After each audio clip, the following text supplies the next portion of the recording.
इंसानों की भीड़ भरी दुनिया में बसती है कुछ ऐसे ही खौफनाक हकीकत जिनका सामना होने पर ज़िंदगी के मायने बदल जाते हैं।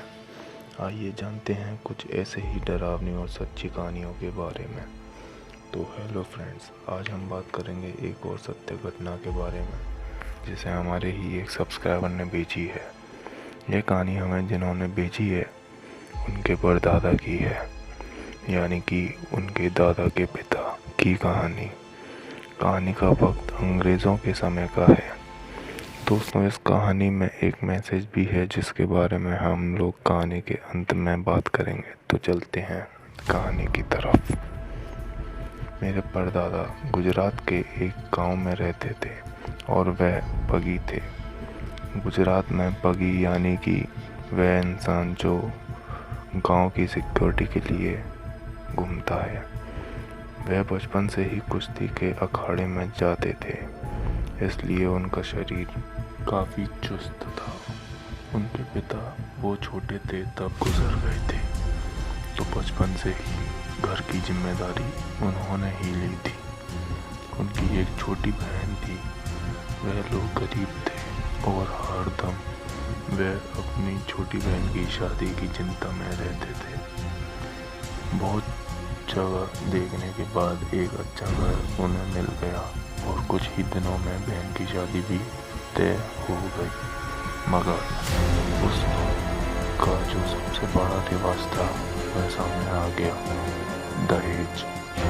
ससुराल वालों ने दहेज में 500 रुपये का और साथ में गहने भी दहेज में मांगा गया, और साथ ही में शादी में बारातियों को भी कोई शिकायत न होनी चाहिए।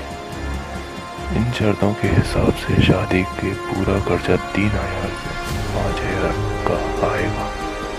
ऐसा हिसाब निकला। बस इसी चिंता में मेरे दादा रहते थे। एक रात में भी इसी गांव में अपने काम पर घूम रहे थे। घूमते घूमते गांव के पुराने कब्रिस्तान की ओर चले गए। चलते चलते थक गए और वह वहाँ एक पत्थर पर बैठ गए। तभी उनके पीछे से आवाज़ आई, बहुत चिंता में हो। दादाजी घूमे, देखा तो वहाँ एक आदमी खड़ा था। उस आदमी ने आगे आकर बोला कि किस चिंता में हो। मेरे दादाजी ने उनको सारी बात बताई। तो उस आदमी ने कहा, कितने रुपए चाहिए और कब है शादी? दादाजी ने कहा, 3000 से 5000 चाहिए 2 महीने में। यह सुनकर उस आदमी ने कहा, बहुत वक्त है, मैं तुम्हें पैसे दे सकता हूँ, मगर तुम्हें मेरा एक काम करना पड़ेगा। दादाजी ने बोला, बोलो कैसा काम? तुम्हें रोज़ यहाँ आकर मुझसे कुश्ती का अभ्यास करवाना होगा और मैं तुम्हें रोज़ 100 रुपये दूंगा, सोच लो। ये सुनकर दादाजी तुरंत ही तैयार हो गए। उस दिन फिर वह कुश्ती लड़ने आए और 100 रुपये लेकर चले गए। वह रोज़ रोज़ जाने लगे और सुबह अपने 100 रुपये लेकर घर आ जाते थे। कुछ दिन ऐसा ही चला, मगर कुछ दिन बाद उनके शरीर में कुछ कमज़ोरी महसूस होने लगी। जैसे जैसे दिन बीतते गए उनकी बहन की शादी के लिए पैसे इकट्ठे होने लगे, मगर दादाजी की तबीयत भी खराब होती चली गई। 1-1.5 महीने में ही उनकी बहन की शादी के लिए पैसे इकट्ठे हो गए और घर में शादी की तैयारियां होने लगी। और एक दिन शादी का दिन भी आ गया। इसी वजह से वह कई बार उस आदमी से कुश्ती लड़ने नहीं जा सके। शादी के अगले दिन वह कुश्ती लड़ने गए तो वह आदमी गुस्से में था और उन्होंने कुश्ती की लड़ाई शुरू की, मगर आखिरी कुश्ती साबित हुई, क्योंकि दूसरे दिन गांव वालों को उस कब्रिस्तान के पास उनकी लाश मिली और उनके जिस्म से खून की एक बूंद भी नहीं मिली।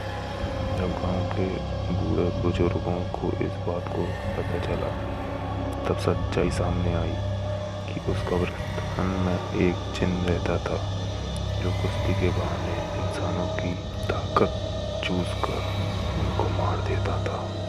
इसलिए गांव वालों ने कब्रिस्तान में आना बंद कर दिया। दूसरे कब्रिस्तान बना डाला, मगर अब कुछ नहीं हो सकता था। तो दोस्तों, कहानी यहाँ ख़त्म हुई। अगर आपको वीडियो पसंद आया तो लाइक और कमेंट करना ना भूलें, और अभी तक आपने सब्सक्राइब नहीं किया तो सब्सक्राइब बटन पर प्रेस करें।